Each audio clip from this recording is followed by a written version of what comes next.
Dear students of class 9, एक लंबी खामोशी और चुप्पी के बाद हम क्लास 9 का वीडियो लेकर आए हैं।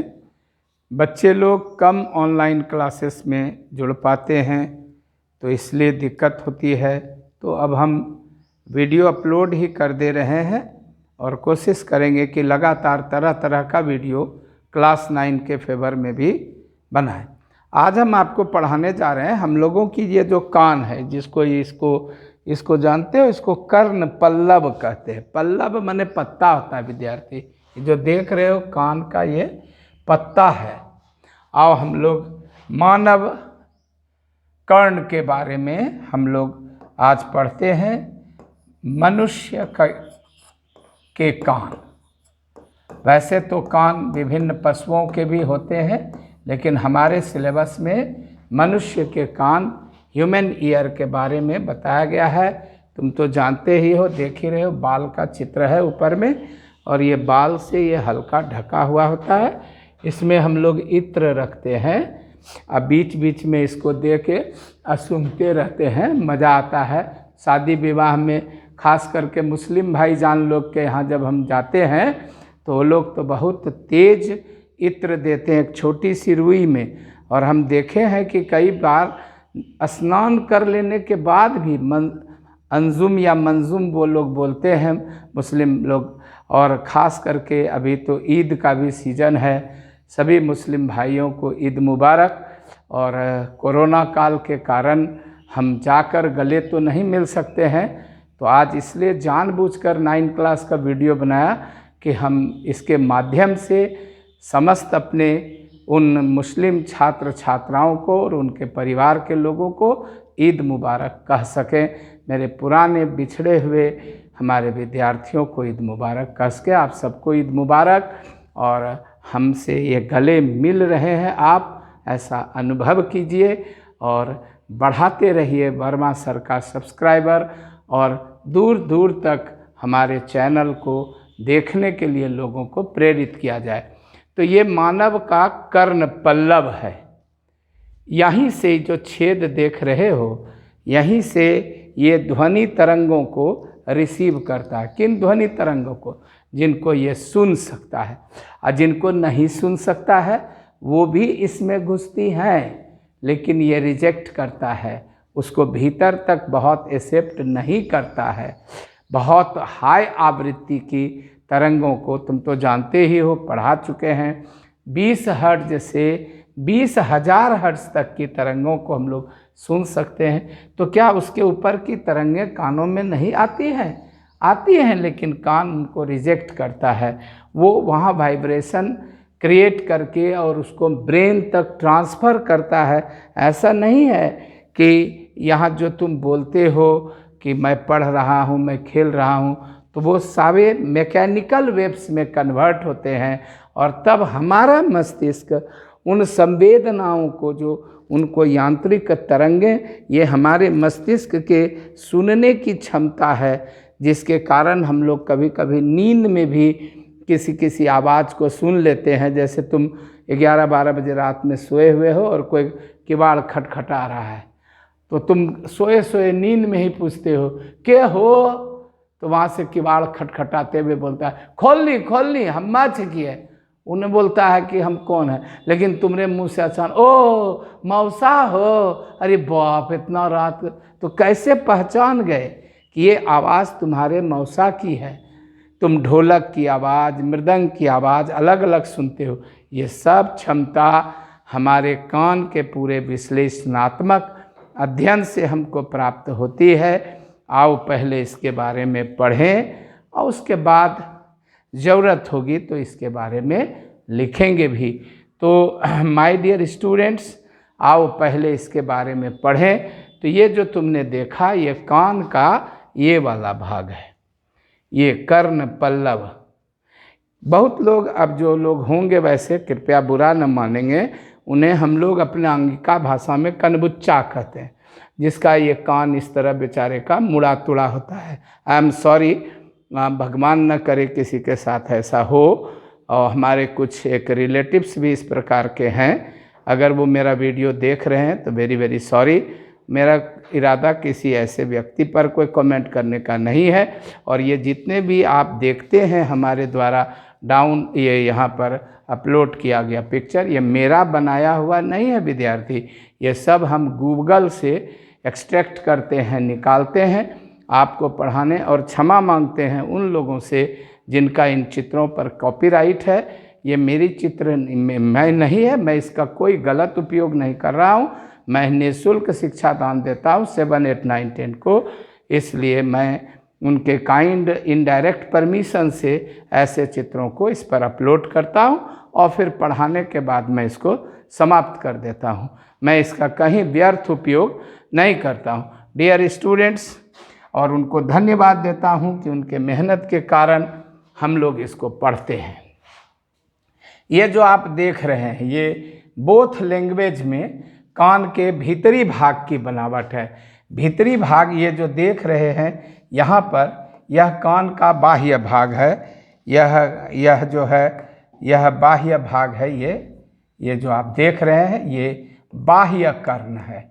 बाह्य कर्ण, एक्सटर्नल एयर है, ये कर्ण है, ये वाला भाग।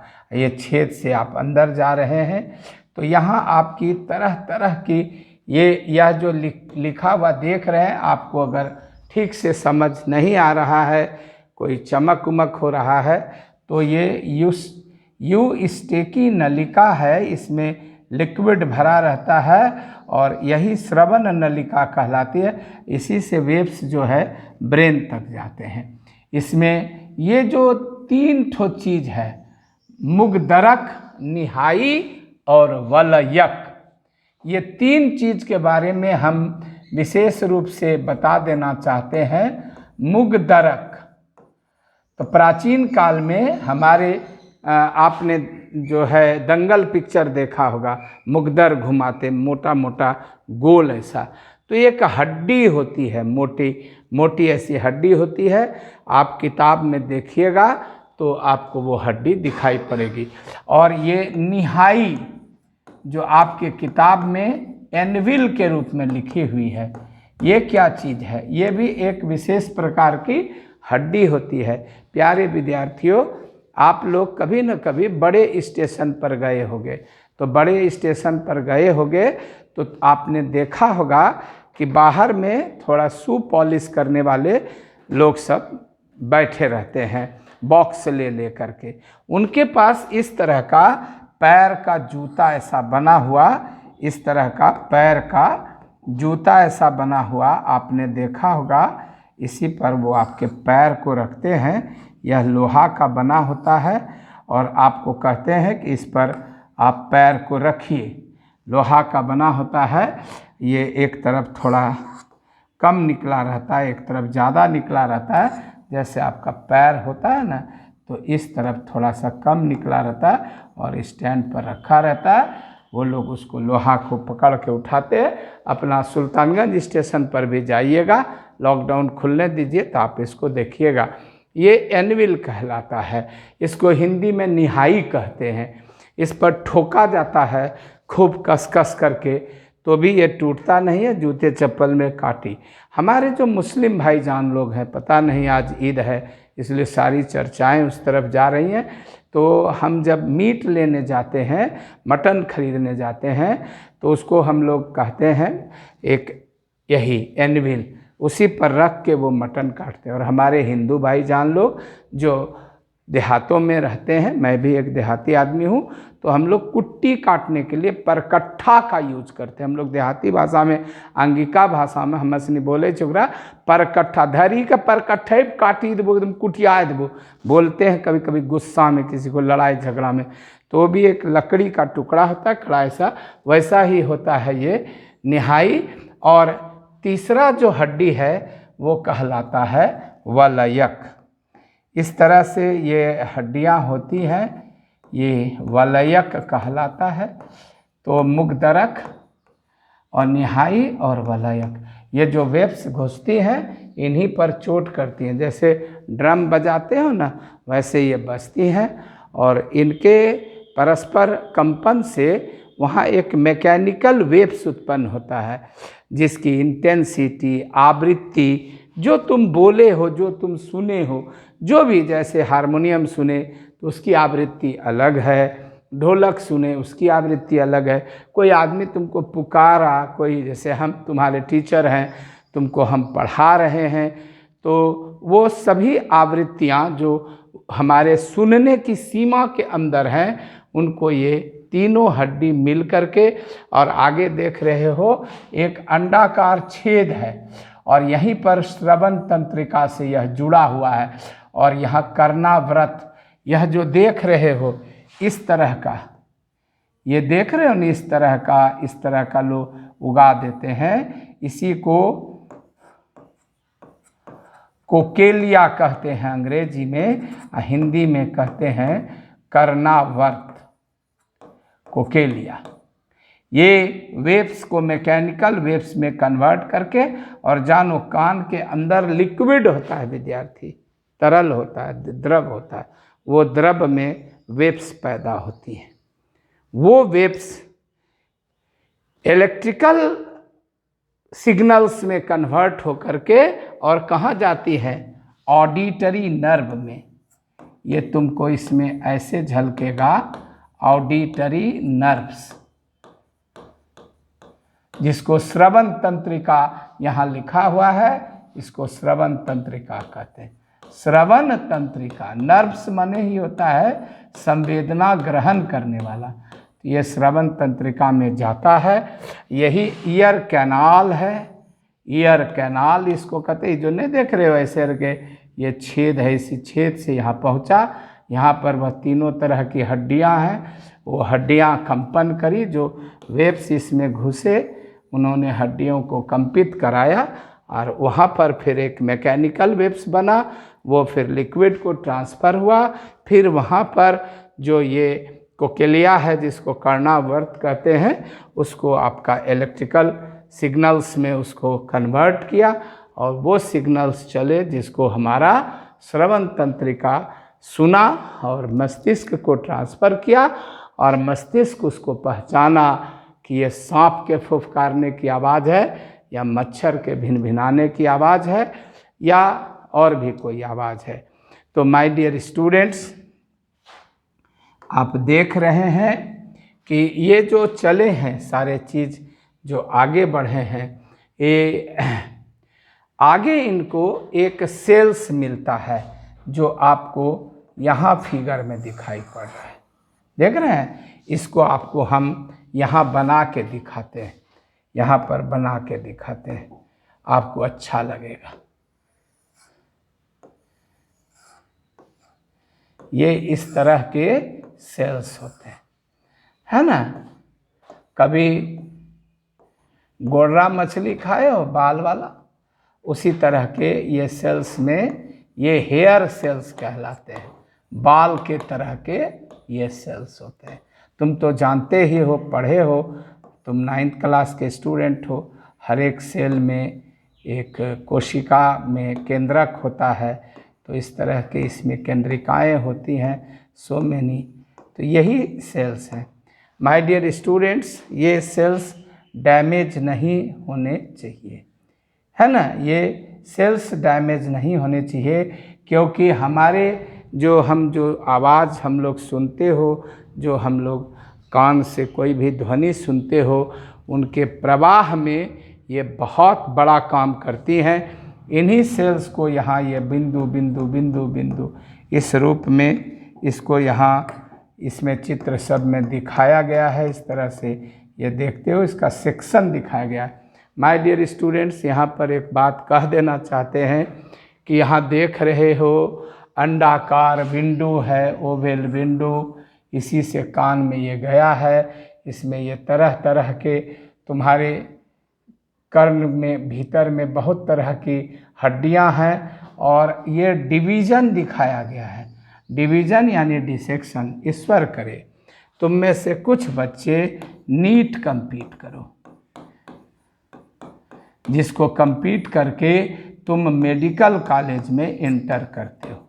और जब तुम मेडिकल कॉलेज में इंटर करते हो तो हमसे कई गुना बड़े स्क्रीन पर तुमको ये सारे चीज़ डिटेल्ड वे में इलेबोरेट करके इंग्लिश मीडियम में पढ़ाए जाते हैं। इसलिए हम हमेशा कहते हैं साइंस को हमेशा बाइलिंगुअल ही पढ़ो, बाइलिंगुअल पढ़ो। बाइलिंगुअल माने तुम चूँकि हिंदी प्रदेशी छात्र हो इसलिए हिंदी में पढ़ो और अंग्रेजी में भी जानो। तो अंग्रेजी में जब जानोगे तो ये स्पाइरल ऑर्गन है, आप तुम तो जानते हो कोक्लिया स्पाइरल ऑर्गन है, स्प्रिंग के जैसा होता है। यहाँ कोक्लियर डक्ट है, सीरिया है, ये सब इस तरह की बाल के तरह की सेल्स होती हैं। तुम जो हेडफोन लगा करके कान में सुनते हो, तुमको जानना चाहिए सब विद्यार्थी को कि कान में हेडफोन लगा के सुनना ठीक है, मज़ा देता है, लेकिन हमारी जो कान है ना वो 85 डेसीबेल, कितना डेसीबेल याद रखना, 85 डेसीबेल, इतनी प्रबलता की ध्वनि को सुनता है। इससे कम इतना तो उसका कान एक्यूरेट रहता है। मैक्सिमम 110 डेसीबेल तक ठीक है, इसके ऊपर डैमेज होता है बुरी तरह से। तो जो लोग बहुत देर तक कान में हेडफोन लगा करके ईयरफोन लगा करके सुनते हैं उनके सुनने की क्षमता में बहुत कमी आती है। इसी को लाउडनेस ऑफ साउंड कहते हैं।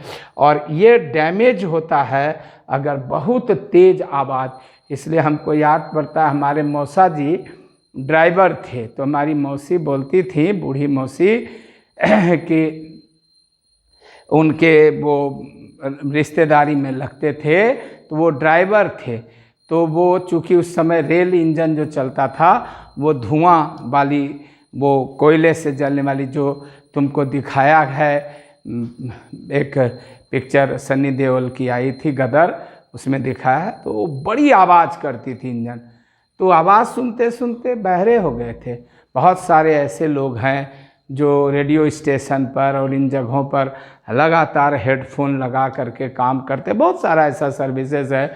तो उनके लिए ये डेसिबल को एडजस्ट, डेसिबल ना इकाई है, जैसे समय की इकाई है ना सेकेंड, जैसे तुम जानते हो ना लंबाई की इकाई है मीटर, उसी तरह ध्वनि की प्रबलता की इकाई डेसिबल होती है।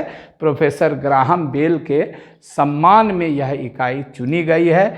और ये सारे पिक्चर तुम्हारा हमने अपलोड किया है यहाँ पर, तुमको दिखाने के लिए, बनने के लिए नहीं, प्रेरित करने के लिए कि इनको अगर खूब विस्तार पूर्वक तुमको समझना है।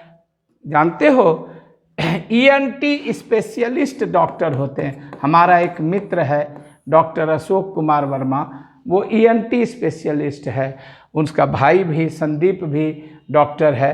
तो ये आई, नोज और थ्रोट यानी इसके ऊपर के ही अंग का विस्तार पूर्वक वर्णन पढ़ते हैं। तो ऐसा वर्णन तो बहुत बहुत है, देखते ही हो ना, 1 2 3 4 5 6, तो इतना सब चीज़ तुमको केवल देखने के लिए है, समझने के लिए यही है कि हेयर सेल्स को डैमेज होने से हमको रोकना है। ये हमारे आँख के लिए बहुत काम करते हैं। तुमको खूब अच्छा लग रहा होगा। ये हेयर सेल्स देख रहे हो, इस तरह का ये हेयर सेल्स का ये फ़ोटो है। ये ब्रिलियंट की अगर तुम्हारे पास किताब होगी ब्रिलियंट पब्लिकेशन का, तो उसमें तुम ये फ़ोटो देख सकते हो हेयर सेल्स का। और ये नर्व सेल्स का सेक्शन दिखाया गया है। नर्व सेल्स का ये इस तरह का, इस तरह का, इस तरह का, इस तरह का सेक्शन होता है। ये नर्व सेल्स का तुम तो जानते हो केंद्रिका होती है। सेल में हमेशा समझो सेल वाल होता है, सब तो तुम बायोलॉजी में पढ़ते हो। बायोलॉजी वाली मैम से कभी बोलना तो वो तुमको हमसे भी अच्छा, बायोलॉजी मैडम को जानते ही हो, निवेदिता मैडम, निवेदिता निष्णात क्लासेस की एक ऐसी बायोलॉजी मैडम है जो कि तुमको बायोलॉजी बहुत अच्छा पढ़ाती हैं। तो तुम उनसे इसके बारे में पढ़ोगे तो और भी विस्तार पूर्वक पढ़ाएंगी। हम फिजिक्स के टीचर हैं, जहाँ तक हो रहा है तो आपका ये जितना भी अंडाकार से इससे घुसी, यहाँ वो तीनों हड्डियाँ हैं और ये कोक्लिया है जो यहाँ हेयर सेल्स वगैरह जुड़े हुए, इसके अंदर लिक्विड आपका वाइब्रेट करता है और लिक्विड के वाइब्रेशंस से एक तरंग बनती है और वो तरंग जो है तुम्हारी आगे बढ़ती है, कानों में जाती है और बहुत ज़्यादा उम्र होने पर भी, जैसे हमारी उम्र है ना, कभी कभी तुम लोग अपना नाम बोलते हो सुमिता तो हम लिख देते हैं सुनीता, तो तुम बोलते नहीं सर सुमिता बोले तो तुमको गुस्सा आता होगा, लेकिन नहीं विद्यार्थी, अब 60+ मेरी एज हो गई। यहाँ पर देखो साफ लिखा हुआ है नॉइज एंड एजिंग, AGING, इसलिए कभी किसी बूढ़े व्यक्ति से गुस्साना मत। अधिक उम्र होने पर उनके ये जो सेंसरी सेल्स हैं, संवेदी सेल्स हैं, ये डैमेज हो जाते हैं और कान के भीतर तरंगें प्रॉपरली नहीं पहुंच पाती हैं, जिसके कारण बेचारे कम आवाज़ को नहीं सुन पाते हैं। तो उनसे हमें सहानुभूति रखनी चाहिए। एंड आई थिंक कि आप ईयर के बारे में बहुत कुछ जान चुके होंगे। ईयर में तरह तरह के सेल्स होते हैं और ईयर में तरह तरह की व्यवस्थाएं होती हैं, है ना। और ये जो चित्र है ये आपके बुक में भी है और हम जो नेक्स्ट वीडियो लेकर आएंगे तो उसमें आपको ये पूरा विस्तार पूर्वक हम इसका वर्णन बता ही देंगे। आज हम आपको कान के बारे में बहुत कुछ बताए। कैसा लगा कमेंट कॉलम में हमको भेजना और अपना रिक्वायरमेंट भी भेजना। हम कोशिश करेंगे कि अब कंटिन्यू 9 में भी रहें और 7 में हम बार बार आना चाह रहे हैं, लेकिन क्या कहें, अब समय नहीं मिल पाता है। बहुत ज़्यादा वीडियोज अपलोड करना पड़ता है, मोबाइल में दिक्कत होती है, वो हॉट हो जाता है, मौसम ख़राब हो जाता है। इसलिए अपने 7 क्लास के बच्चों से भी कहना कि वर्मा सर आज भी उनके लिए उनको याद करते हैं। Thank you for watching this video. Thank you very much. Meet again.